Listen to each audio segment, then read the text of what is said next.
বন্ধুরা, আমি আপনাদের আজকে একটা ছাদে রড কিভাবে বাইন্ডিং করতে হয় সম্পূর্ণটা ভিডিও করে দেখিয়ে দেব।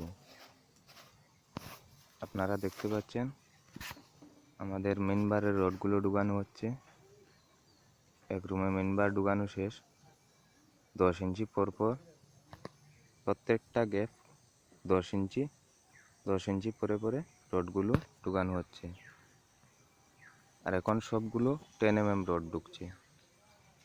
এই বিল্ডিংটা আমাদের আন্ডারগ্রাউন্ড বিল্ডিং হচ্ছে। এটা হলো গ্রাউন্ড ফ্লোরের ছাদ হচ্ছে, এর উপরেরটা হবে ফার্স্ট ফ্লোর। দেখতে পাচ্ছেন আপনারা কতটুকু নিচ থেকে উঠছে বিল্ডিংটা। এটা গ্রাউন্ড ফ্লোর। সামনের দিকটা আবার মাটির সমানে আছে, পেছন দিকটা অনেকটা নিচে। এই যে দেখতে পাচ্ছেন এখন যা ঢুকছে রড সবগুলো কিন্তু 10 mm রড। কিভাবে রডগুলো ফেললে তাড়াতাড়ি ফেলা যায় ছাদের রড আজকে দেখতে পাবেন।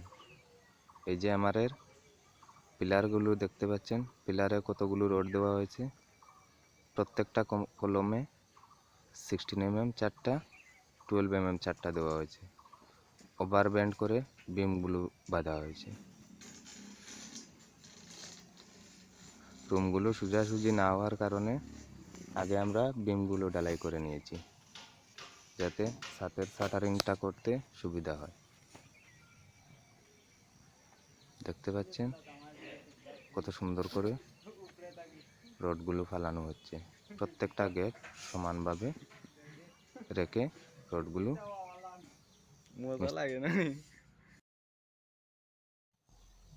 ছোট সাইডের রডগুলো ফালানো শেষ। এবার আমাদের বড় সাইডের রডগুলো ফালানো হবে। এগুলোও কিন্তু 10 ইঞ্চি পর পর রডগুলো ঢুকবে, কারণ প্রথমে আমরা মেইন বারটা 10 ইঞ্চি পর পর বেঁধে ফেলব। এই যে 10 ইঞ্চি পর পর স্কোয়ার 10 ইঞ্চি বাই 10 ইঞ্চি হয়ে গেছে সব কটা গ্যাপের। দেখতে পাচ্ছেন এবার মেইন বার বাঁধা শেষ।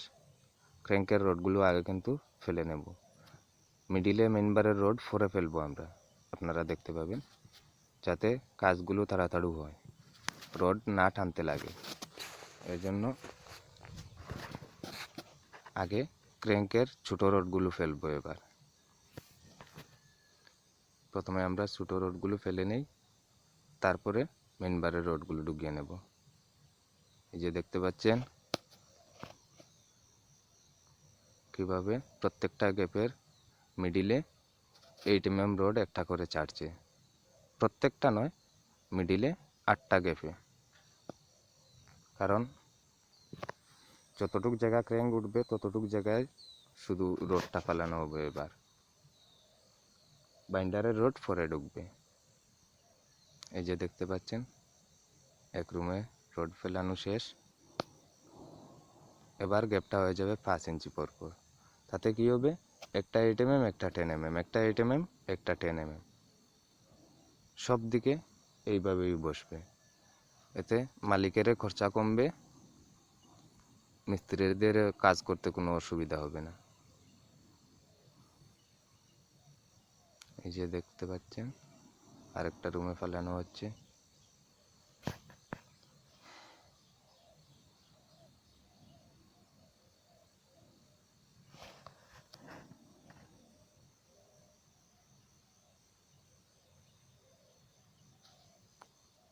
এবার বাইন্ডার ঢুকানো হচ্ছে।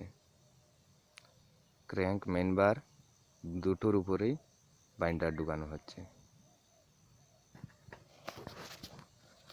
মিডিলে বড় দিকের বাইন্ডার যেগুলো ঢুকানো বাকি ছিল সব কটা এখন ঢুকিয়ে নেব, কারণ এখন যদি ঢুকানো হয় তাহলে আর রড টানতে হবে না। একটার উপরে আরেকটা, একটার উপরে আরেকটা ফেলতে সহজ হবে রডগুলো। যদি আগে বড় বাইন্ডারগুলো ফেলানো হতো তাহলে ওই যে দেখতে পাচ্ছেন ক্র্যাঙ্কের রডগুলো নিচে নেমে এসে ওগুলো টেনে টেনে ঢুকাতে হতো। এজন্য আমরা কি করেছি, আগে ক্র্যাঙ্কের ছোট রডগুলো ফেলে তারপর বড় দিকের রডগুলো বাইন্ডারের ফরে ফেলছি।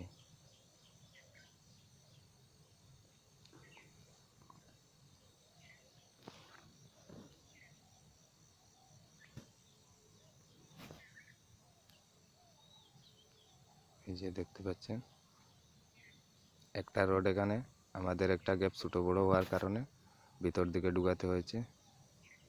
ওগুলো সব লম্বা দিকের বড় দিকের ক্র্যাঙ্কের রড। বড় দিকের মেন বারের রড ফেলানো শেষ, যেগুলো বিমের নিচ দিকে গিয়েছে। এবার বিমের উপরেরটা ফেলানো হবে, উপরের বাইন্ডারের রড।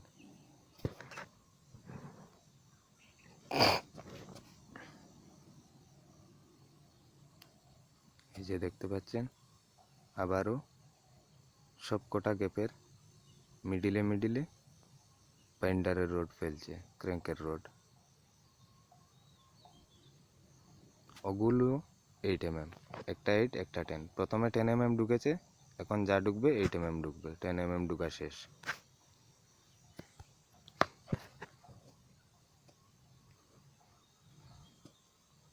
এই যে দেখতে পাচ্ছেন কিভাবে ওরা ফেলছে। এবার আমরা সবগুলো রড সমানভাবে ভাগ করে বেঁধে ফেলব, যাতে রডগুলো নড়াচড়া না করে আমাদের ক্র্যাঙ্কটা ভাঙতে সুবিধা হয়।